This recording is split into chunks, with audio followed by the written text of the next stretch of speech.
185 candidats, parmi lesquels 8000 des régions du nord du Mali. Et sur ces 8000, seulement 1183 composent à cette session de juillet 2012. Pour s'assurer du bon déroulement des épreuves, le ministre de l'Éducation, de l'Alphabétisation et de la Promotion des langues nationales a visité quelques centres d'examen ce matin. Occasion pour le ministre Adama Wane d'aborder la question relative à la rétention des notes par les enseignants du secondaire. Mohamed Diarra était présent, son reportage. Dernière ligne droite avant le démarrage des épreuves du baccalauréat. Les candidats procèdent à la révision de leurs leçons. Ils affichent une sérénité avant le début des épreuves. Je suis concentré sur mes matières, précisément ce que nous faisons ce matin, la philosophie. Je suis en train de faire la révision de la philosophie. La réussite au baccalauréat ouvre ainsi la voie aux études supérieures. Ils sont exactement 103 185 candidats à la conquête du précieux sésame. Parmi eux, 1183 élèves des régions déplacées sur 8000 inscrits. Sur quelle base ces élèves ont été autorisés à passer l'examen, surtout quand on sait que la plupart sont venus sans dossier scolaire à cause de l'insécurité?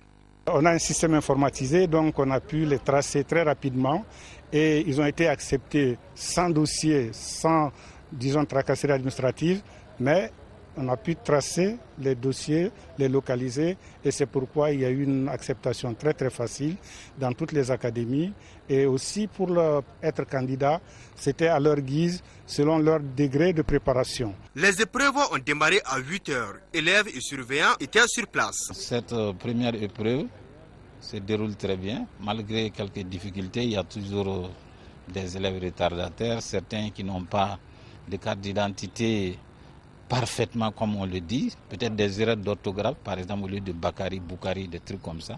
Mais nous avons pu quand même d'une manière générale gérer la plupart des problèmes. Chaque série commence avec sa matière principale. La série langue et littérature traite l'anglais. Les élèves de la SBT ont affaire avec la biologie. Les mathématiques pour la série sciences exactes. Les élèves de la série SHT planchent sur le sujet de philosophie.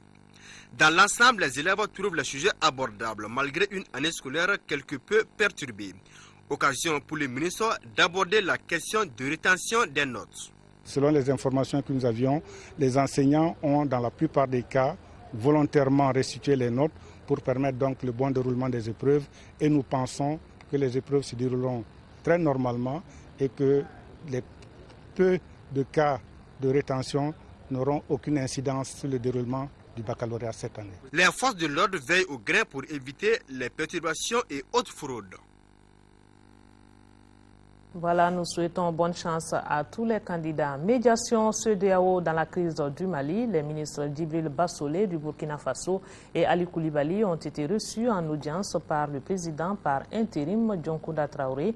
Dépêchés par le mini-sommet de Ouagadougou, les deux émissaires étaient à Paris pour remettre une copie du communiqué final du dit sommet. Plusieurs questions ont été abordées au cours de cette audience qui aura duré plus de 2 heures. Compte rendu Makafin Konati. C'est à 16 heures que les deux diplomates ont fait leur entrée à l'hôtel Pullman Montparnasse. Aussitôt reçu par le président Dioncounda Traoré, visiblement souriant, le ministre Bassolé a, au nom des chefs d'État du groupe de contact de la CEDEAO, remis au président Traoré les recommandations des chefs d'État ainsi que le communiqué final du mini-sommet de Ouagadougou. Les trois personnalités se sont ensuite enfermées pour un entretien qui va durer 90 minutes. Plusieurs questions étaient au cœur de ce huis clos. D'abord, le retour du président Traoré dans un climat sécurisé. Le premier, c'est la nécessité que le président de la République puisse retourner au Mali, recouvrer la plénitude de ses fonctions présidentielles dans un cadre sécurisé. Nous sommes tous d'avis que ces conditions doivent être créées par les forces de défense et de sécurité du Mali. C'est à ces forces que revient la prérogative de protéger les institutions maliennes. Donc nous avons mis un accent particulier sur le fait que les forces de la CEDEAO ne peuvent pas faire à la place des forces de défense et de sécurité maliennes ce qui leur revient de droit. Il a également été question d'améliorer les rapports entre le Mali, la CEDEAO et la communauté internationale en matière de défense et de sécurité. Nous voulons que la coopération, l'entente entre le Mali et la CEDEAO soit renforcée, que les politiques ne propagent pas cette idée selon laquelle la CEDEAO serait contre les intérêts du Mali ou que la CEDEAO piétinerait la souveraineté du Mali. Nous sommes tous désireux que le Mali, bien sûr, conserve sa souveraineté. Nous allons nous y employer dans l'humilité et la discrétion, faire en sorte que les Maliens puissent prendre leurs affaires en main. Au terme de 2 heures d'entretien, dont un quart d'heure accordé à chaque ministre individuellement, les 2 émissaires et leurs hôtes sortent très satisfaits de cette rencontre. Voilà les ministres Djibril Bassolé du Burkina Faso et Ali Koulibaly qui étaient reçus par le président par intérim Dioncounda Traoré à Paris. 80 nations promettent 16 milliards de francs CFA à l'Afghanistan pour la création d'emplois. La conférence des donateurs prône le financement des projets. Ces nouvelles aides, il faut le signaler, sont assorties de nouvelles conditions. Dimanche, lors d'une conférence au Japon, 80 nations ont promis à l'Afghanistan 16 milliards de dollars d'ici à 2015. Un montant comprenant des engagements en cours et de nouvelles promesses. Les donateurs se sont engagés à financer au-delà ce pays ravagé par les guerres depuis 30 ans et que les forces de l'OTAN quitteront fin 2014. Alors que des dizaines de milliards de dollars ont déjà été dépensés depuis la chute des talibans, les nouvelles aides sont assorties de conditions, à commencer par la lutte contre une corruption endémique, un phénomène que le président afghan dit ne pas pouvoir combattre seul. Il y en a certains qui sont liés au gouvernement afghan au plus haut niveau et qui ne devraient pas pouvoir agir en toute impunité. Il y en a d'autres qui passent de gros contrats avec nos partenaires internationaux, qui gagnent beaucoup d'argent et qui utilisent cet argent pour acheter de l'influence en Afghanistan. Cela aussi ne devrait pas être le cas. Que se passera-t-il après le départ de l'OTAN ? La secrétaire d'État américaine a souligné que la sécurité de l'Afghanistan ne se résumait pas à l'absence de conflit, mais aussi à sa capacité à créer des emplois et des opportunités économiques. Les donateurs attendent aussi des élections équitables et le respect des droits de l'homme et notamment du droit des femmes. Une vidéo diffusée peu après la conférence et montrant une femme soupçonnée d'adultère dans un village afghan abattue de plusieurs balles vient en rappeler l'urgence. Après 10 ans de présence internationale, des progrès sont palpables dans les grandes villes, mais dans les campagnes, violences physiques, sexuelles et psychologiques ou mariages forcés restent légion. L'actualité à l'échelle internationale avec la visite du ministre français des Affaires étrangères en Chine. La France qui a un nouveau sélectionneur, il s'agit de Didier Deschamps. Le président égyptien Mohamed Morsi, lui, a rétabli le Parlement. Mais parlons d'abord d'inondations en Russie. Un accident de bus en Ukraine, en mémoire aussi des 171 personnes disparues dans les inondations du sud-ouest du pays ce week-end. La catastrophe a provoqué une grande colère. Plusieurs responsables locaux viennent d'être limogés. À Krimsk, des habitants affirment que les pluies diluviennes ont été amplifiées par un lâcher d'eau depuis un barrage. Les populations n'auraient pas été prévenues à temps de la crue prévisible des fleuves. Le président égyptien rétablit le Parlement. Mohamed Morsi engage ainsi un bras de fer avec l'armée qui avait dissous l'Assemblée, dominée par les islamistes, il y a 3 semaines. Depuis, le Conseil suprême des forces armées détenait le pouvoir législatif. Le décret prévoit également une nouvelle constitution approuvée par référendum et des élections législatives anticipées. La Haute Cour constitutionnelle avait invalidé les élections de janvier. Une prise de contact, c'est ainsi que le ministre français des Affaires étrangères qualifie sa visite de 2 jours en Chine. Avec son homologue, il a évoqué les grands dossiers de l'Union européenne, la Syrie, l'Iran et la Corée du Nord. Laurent Fabius est le premier membre du gouvernement français à se rendre en Chine depuis l'élection du président Hollande. Didier Deschamps, nouveau sélectionneur de l'équipe de France de football. L'entraîneur de Marseille remplace Laurent Blanc, un passage de témoin difficile après d'âpres négociations. L'ancien international aura fort à faire pour redresser le niveau de jeu et l'image des Bleus, dont l'attitude de certains joueurs dans l'Euro 2012 a suscité de vives critiques. Retour au Mali pour parler de la divagation des animaux qui est bel et bien une réalité ici à Bamako. Certes, le phénomène n'est pas nouveau, mais il est devenu une grande préoccupation dans une ville qui s'est développée et modernisée ces dernières années. La situation est plus que gênante et interpelle aujourd'hui tout un chacun car il faut le reconnaître, les animaux n'ont pas leur place sur les voies et autres places publiques réservées aux humains. Quelles sont les conséquences de cette divagation et quelles sont les mesures qui sont prises en compte pour endiguer le phénomène? Quelques éléments de réponse dans ce dossier signé Nyanya Alou Traoré. On se croirait en campagne, mais non, nous sommes bel et bien à Bamako, précisément à Titibougou. Des troupeaux de vaches passent la journée à fouiller les poubelles placées devant les habitations d'ici, laissant leurs bouses dans les rues ou souvent agressant les simples passants. Ça nous dérange parce que les enfants n'arrivent pas à jouer, ils font les déchets ici, on n'arrive pas à nous promener comme on le veut. En plus, les moustiques, les mouches, c'est vraiment dérangeant. Si on pouvait trouver un moyen pour empêcher tout ça, on serait au moins un peu à l'aise. Les vaches nous dérangent. En sortant à l'école, on ne peut pas traverser la route parce qu'on a perdu quoi. Ils nous dérangent. Il faut qu'on trouve un endroit pour les mettre là-bas. Ce que moi je pense, on doit trouver un grand endroit, la forêt, pour mettre les vaches là-bas. Moi, mon inquiétude, c'est surtout les enfants.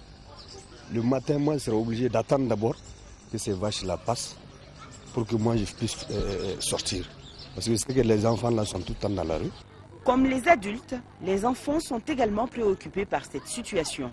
Leur heure de jeu, le plus souvent les déventures de concession, sont souvent salies par les traces de ces animaux. Le petit Moriba avoue avoir vraiment peur des vaches.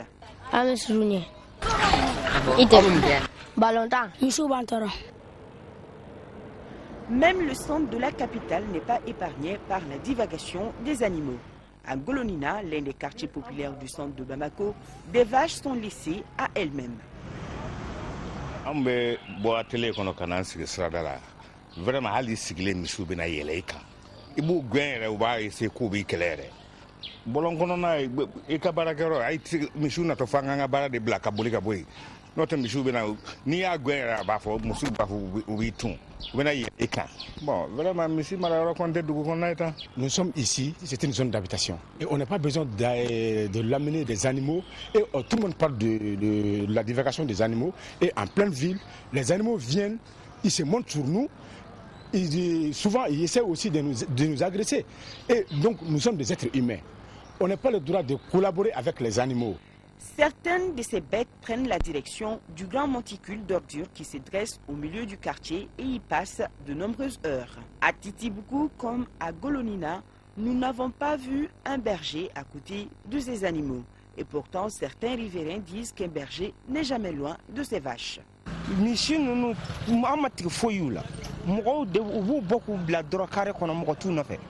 Wulafɛ fana u bɛ bɔ nin carré in fɛ ka na ka taa u siyɔrɔ la. An ye mɔgɔw ɲini ka dɛsɛ, an tɛ misitigi ye, an tɛ mɔgɔ y'u kɔ. An tɛ tigi y'u la, u bɛ tilen ka tɛmɛ, u bɛ bo kɛ, u bɛ diɲɛlatigɛ fɛn bɛɛ k'an na yan. La situation bien fâcheuse ressemble à ce film dénommé Attrape-moi si tu peux. Des habitants à bout des nerfs pensent que leur environnement immédiat est pourri à cause de ces animaux en divagation. On ne peut plus manger tranquillement, on ne peut plus boire du thé tranquillement et nul air. Qu'est-ce qu'on fait? Vraiment assez, assez. Ici, vous-même, vous voyez, ce n'est pas vraiment commode. C'est des habitations. Ici, ce n'est pas fait pour les vaches. Ce ne sont pas les seules vaches qui sont pointées du doigt. En ville, nous croisons aussi dans les rues des ânes, des moutons, des chèvres, j'en passe. Comme mesure, nous avons 2 arrêtés. Mais ce qui nous rend la tâche difficile, il n'y a pratiquement pas de fourrière à bétail dans le district de Bamako. Il y a un manque criard de moyens appropriés, de matériel organique pour pouvoir lutter de façon efficace contre ce phénomène. En attendant des actions concrètes, les rues de Bamako continuent à être envahies par les animaux. Alors ne soyez pas surpris de voir à côté de vos véhicules ou dans nos espaces verts un chameau brouter tranquillement. Voilà la divagation des animaux, une situation gênante à laquelle il faudra trouver une solution durable. Focus Santé à présent, la chronique santé du jour est en odontostomatologie pour parler de la façon dont les dents sont placées sur la mâchoire. Trop sur la mâchoire, on parle d'encombrement, alors que quand les dents sont espacées, on parle de diastème. Ces mauvaises répartitions des dents sur la mâchoire est source d'inconfort chez les patients. Et pour en savoir plus, l'équipe de Focus Santé est passée au centre hospitalier universitaire d'odontostomatologie de Bamako, Tchessira Emmanuel Dambélé.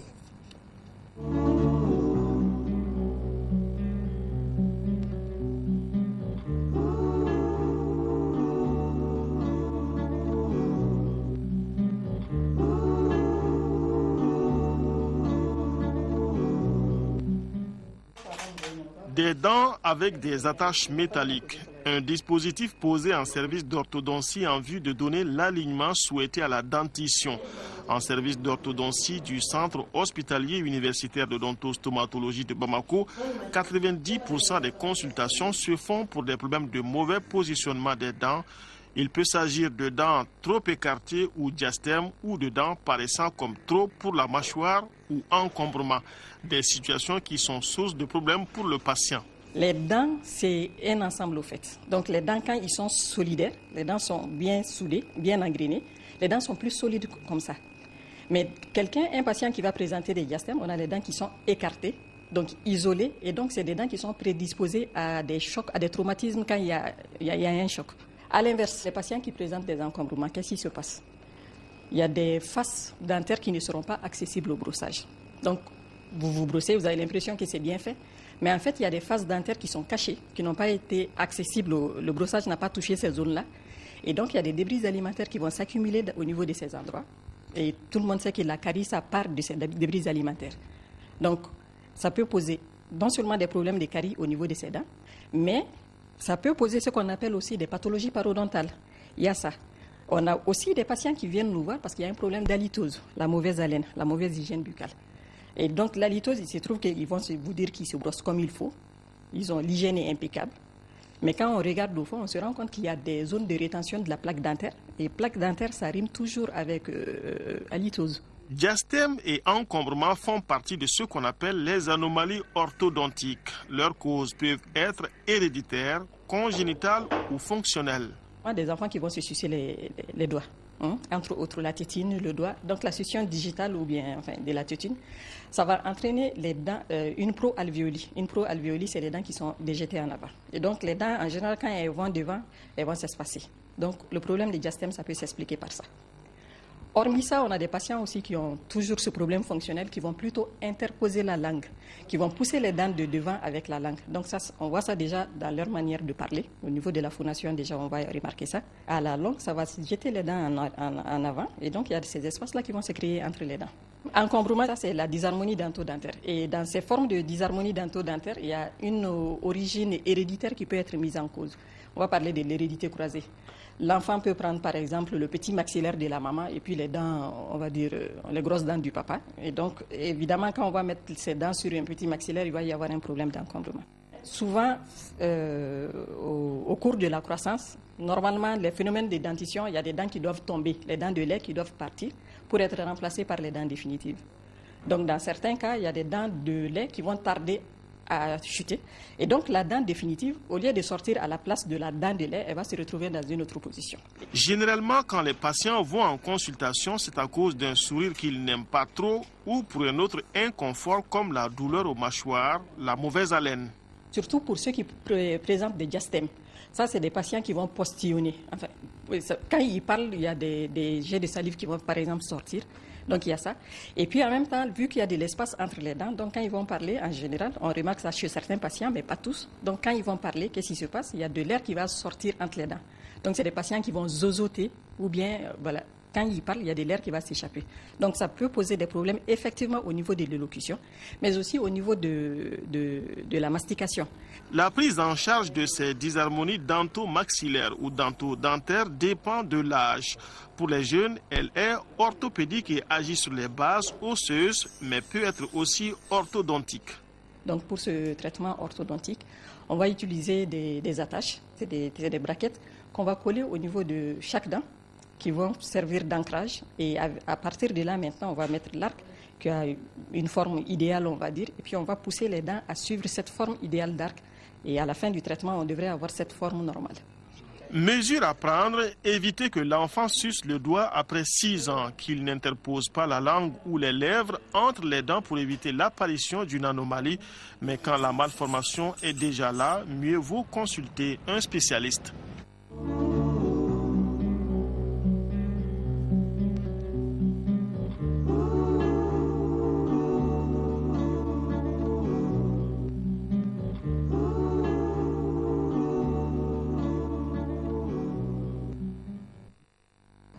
Voilà, santé et sport qui riment ensemble. Sport football, Coupe du Mali, 8e de finale. 2 matchs se sont joués au stade Omnisport Modibo Keïta.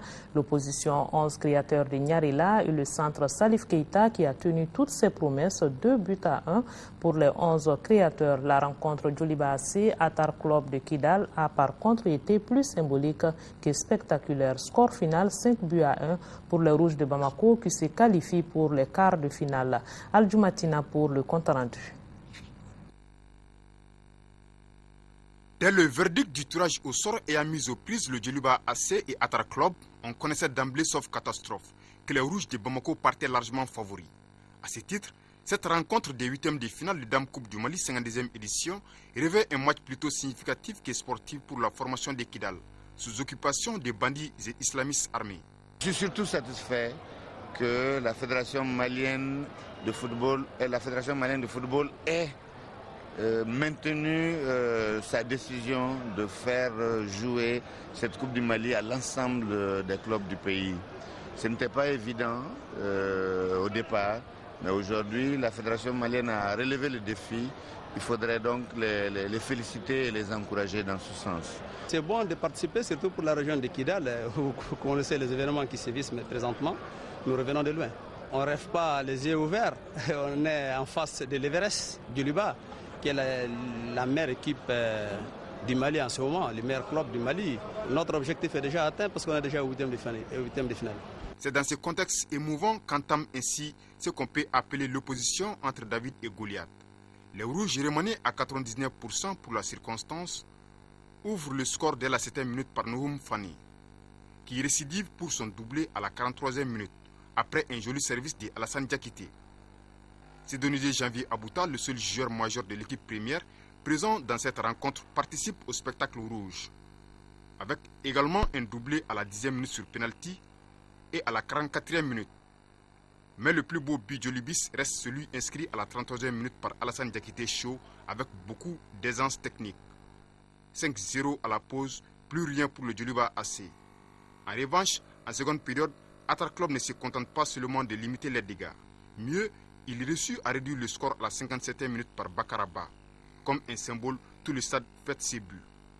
Après, l'équipe de Kidal va même rater un pénalty par Bakaraba, exclu d'ailleurs pour jeu dangereux. Finalement, on en reste à ce score de 5-1 pour le leader de Ligue 1. Facile vainqueur pour le quart de finale, le Djoliba AC a désormais la tête en Tunisie où il doit jouer son match retour de Coupe CAF ce week-end contre le club africain. Auparavant, CSKA 11 créateur de Nyarela est presque à l'antipode de Djoliba Atar Club. Jouant en l'élite, centristes en jaune et créateurs se sont neutralisés jusqu'à la 88e minute. 1-1 avant que les pensionnaires de Nyarela en violet blanc ne marquent le but qui leur propulse en quart de finale. Omar Segamadi Kanté, entré en cours, est passé par ce chemin au terme d'un centre parfait de Lassana Yiriba Samaki. Notons que la partie largement à la portée des créateurs, surtout au niveau des occasions au premier acte, s'est rééquilibrée progressivement par la suite. Cela est dans le jeu et dans le score. Les créateurs ayant scoré sur penalty à la 58e minute assistent une minute plus tard à l'égalisation du CSKA par Bouakar Keïta, qui finit par s'incliner 2-1. Le CSKA n'a plus que le championnat. Les créateurs, eux, peuvent continuer à rêver pour la Coupe du Mali 52e édition. Et c'est sur cette page sport que se referme ce journal. À 18h et 20h, vous serez en compagnie de Aoué Touré. On n'oublie pas nos compatriotes des régions du nord du Mali vivant sous occupation. Nous sommes de cœur et d'esprit avec vous. Merci et bonne suite de programme sur l'ORTM. Sports.